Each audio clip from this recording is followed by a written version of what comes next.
बिस्मिल्लाहिर्रहमानिर्रहीम 2019 का एमकेट का क्वेश्चन है। इसमें सवाल है कि as a result of competition among the friends Ahmad eats a lot of pakoras resulting in rise of salt in the blood to compensate dash mechanism will be trigger in the body. अच्छा, इसमें क्या हो रहा है, इस पर्सन की body में rice of salt हो गया है इन द ब्लड, यानी कि सॉल्ट का लेवल जो है वो ब्लड के अंदर इंक्रीज हो गया। अब इसको क्या करना है, कम करना है। सॉल्ट का लेवल इंक्रीज हो गया बट करना क्या है, हमें कम करना है। तो इन्होंने पूछा ये कौन सा सिस्टम होगा फीडबैक का। तो यहाँ पर 4 ऑप्शन दिए हुए हैं, positive, negative, internal and external. तो सबसे पहले देख लेते हैं भाई, इंटरनल फीडबैक जो है ये बायोलॉजी में कुछ नहीं होता।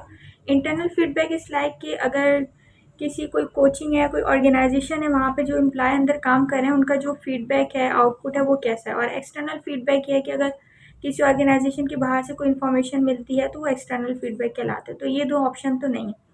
अब बचे ये पॉजिटिव और नेगेटिव। पॉजिटिव फीडबैक का होम्योस्टेसिस के साथ कोई रिलेशन नहीं होता है। पॉजिटिव फीडबैक ऐसा सिस्टम होता है, कोई चीज़ बढ़ रही है और हमारी बॉडी उसको मजीद बढ़ा दे तो ये पॉजिटिव कहलाता है।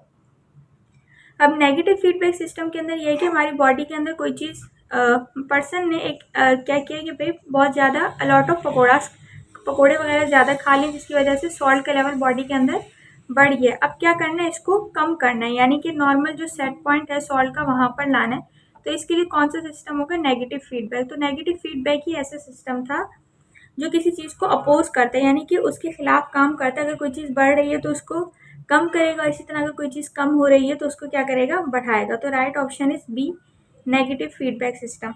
अच्छा, यहाँ पर एक सवाल है कि अगर हमारी बॉडी इस सिस्टम को मेंटेन ना करे, ठीक है, अगर इस सिस्टम को मेंटेन ना करे, यानी कि ये जो प्रोसेस हुआ है कौन सा हुआ है, ऑस्मो रेगुलेशन हुई है।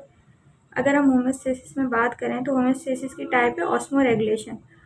ऑस्मो रेगुलेशन में भाई ऑस्मो का वर्ड निकला था ऑस्मोसिस से, और ऑस्मोसिस की डेफिनेशन थी maintenance of solute and solvent, यानी कि सॉल्ट और वाटर के जो लेवल है उसको बॉडी के अंदर मेंटेन करके रखना क्या कहलाता है, ऑस्मो रेगुलेशन।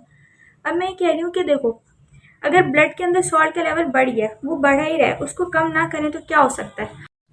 अच्छा, यहाँ पर एक एग्जाम्पल है, डायग्राम बनाई है मैंने कि देखो भाई ये ब्लड वेजल है, ब्लड के अंदर क्या है, सॉल्ट का लेवल क्या हुआ है, इंक्रीज हुआ है क्वेश्चन के अकॉर्डिंग। अगर सॉल्ट का लेवल बढ़ जाए तो उस सॉल्यूशन को हम कहते हैं हाइपरटोनिक। टोनिक का मतलब होता है सॉल्यूशन और हाइपर का मतलब होता है कोई चीज़ ज़्यादा हो गई। तो इसमें क्या चीज़ ज़्यादा हो रही है, सॉल्ट ज़्यादा हो रहा है। अब हमें पता है ब्लड वेजल के इर्द गिर्द क्या होते हैं, टिश्यूज़ होते हैं। देखो ब्लड वेजल का इस तरह से सिस्टम है, आर्टरी, वीन्स और कैपिलरीज होती है ना। तो सबसे पहले क्या होती है, आर्टरी आती है, ठीक है। आर्टरी से फिर ब्रांचेस निकलती हैं किसकी, आर्टीरियोल्स की। आर्टीरियोल से क्या बनता है भाई, कैपिलरीज। और कैपिलरीज जो है फर्दर आगे जाकर किसके अंदर डिवाइड हो जाती हैं, विन्यूल्स। और विन्यूल्स आगे जमा होकर एक बड़ी सी क्या बना लेती हैं, वीन। तो ये पूरा पाथवे है जो कि वेजल का चलता है कि आर्टरी से आर्टीरियोल, आर्टीरियोल से कैपिलरी, कैपिलरी से विन्यूल और देन वीन। कैपिलरीज वो जगह है जहाँ पर क्या होती है, एक्सचेंज ऑफ गैसेस होती है, डिफ्यूजन होती है। अच्छा खैर, ये तो एक्स्ट्रा नॉलेज थी। अभी हम देख लेते हैं, ये ब्लड वेसल जा रही है, खून जा रहा है, यानी कि इस ब्लड के अंदर क्या चीज़ ज़्यादा है, सॉल्ट ज़्यादा है। तो ये सॉल्यूशन क्या हो गया, हाइपरटोनिक। और इसके इर्द गिर्द क्या है भाई, टिश्यूज़ हैं, और उन टिश्यूज़ का जो सॉल्यूशन है वो कैसा हो गया भाई, हाइपो। हाइपो का मतलब सॉल्ट का लेवल क्या है, कम। अच्छा, हाइपरटोनिक का मतलब सॉल्ट का लेवल ज़्यादा, और हाइपो मीन्स सॉल्ट का लेवल क्या है, कम है।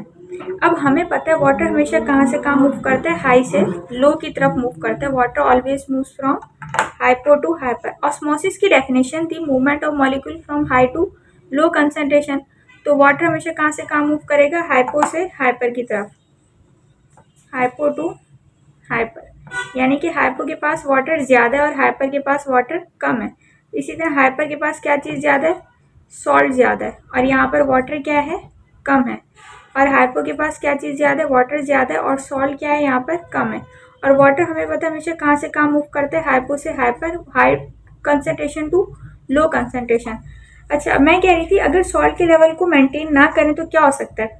देखो जो जितना भी इसके अंदर है, टिश्यूज़ के अंदर जितना भी पानी भरा हुआ है वो सारा क्या होगा, मूव करेगा किसकी तरफ, हाइपरटोनिक सॉल्यूशन की तरफ। यानी कि सारा जो पानी वो किसके अंदर आने लगेगा, ब्लड के अंदर आने लग जाएगा, जिसकी वजह से टिश्यूज़ क्या हो जाएंगे, श्रिंक हो जाएंगे। बॉडी के अंदर क्या हो जाएगी, डिहाइड्रेशन हो जाएगी। अगर एक्सेसिव डिहाइड्रेशन हो गई तो पेशेंट की क्या हो सकती है भाई, डेथ भी हो सकती है। अंदर मैकेनिज्म कैसे होता है, वो सॉल्ट को कैसे जो है कम किया हमारी बॉडी ने। देखो भाई सॉल्ट जो है ना, किडनी क्या करती है, किडनी का एक काम है, जब वहाँ पर ब्लड गुजरता है किडनी से तो किडनी सॉल्ट को क्या करती है, रीएब्जॉर्ब करके बॉडी के अंदर भेजती है। रीअब्जॉर्ब करके कहाँ भेजेगी, बॉडी के अंदर। अब हमारा मैकेनिज्म देखो, रिसेप्टर डिटेक्ट करेंगे, कंट्रोल सेंटर को मैसेज देंगे, और कंट्रोल सेंटर किसको मैसेज देगा, इफेक्टर को। ठीक है, रिसेप्टर ने डिटेक्ट किया, कंट्रोल सेंटर को मैसेज किया कि भाई सॉल्ट का लेवल जो है बढ़ रहा है, तो कंट्रोल सेंटर इफेक्टर में मैसेज देगा किसको, किडनी को देगा, और किडनी को कहेगा, क्या कहेगा कि भाई सॉल्ट की रीअब्जॉर्प्शन को रोक दो, ब्लड के अंदर मत भेजो। सॉल्ट की जो रीअब्जॉर्प्शन कर रहे हो उसको रोक दो थोड़ी देर के लिए, वो रीअब्जॉर्ब करके उसको जो है ब्लड बॉडी के अंदर मत भेजो, और उसको क्या कर दो भाई, एक्सक्रीट कर दो यूरिन के अंदर ही। यूरिन के अंदर ये एक्सेसिव जो सॉल्ट है वो सारा एक्सक्रीट हो जाएगा, ब्लड के अंदर नहीं जाएगा, तो इस तरह से ये लेवल मेंटेन हो जाएगा।